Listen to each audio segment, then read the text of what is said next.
ট্রামের জানলায় শব্দের মায়াজাল প্রযোজিত।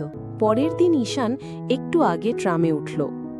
মেয়েটি নির্দিষ্ট সিটে গিয়ে সে লাল নোটবুকটা রেখে দিল। বইয়ের ভেতরে গুজে দিল নিজের আঁকা একটা ছবি। বৃষ্টি ভেজা কলকাতার রাস্তায় ছুটে চলা একটা ট্রাম, সাথে একটা ছোট চিরকুট। আপনার শব্দগুলো শহরকে সুন্দরভাবে আঁকে। তার পরের দিন ট্রামে উঠে ঈশান দেখল মেয়েটি তার জায়গায় বসে আছে। তার হাতে লাল নোটবুক, আর নোটবুকের পাশে ধরা তার দেওয়া সেই ছবিটি। মেয়েটি একবার জানালার বাইরে তাকালো, তারপর একটা মিষ্টি হাসি নিয়ে পুরো ট্রামটা দেখল, যেন সে কাউকে খুঁজছে।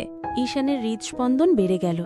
সে সেদিন কিছু বলল না, কিন্তু তার পরের দিন সে নিজের সিটে একটি ভাঁজ করা কাগজ পেল।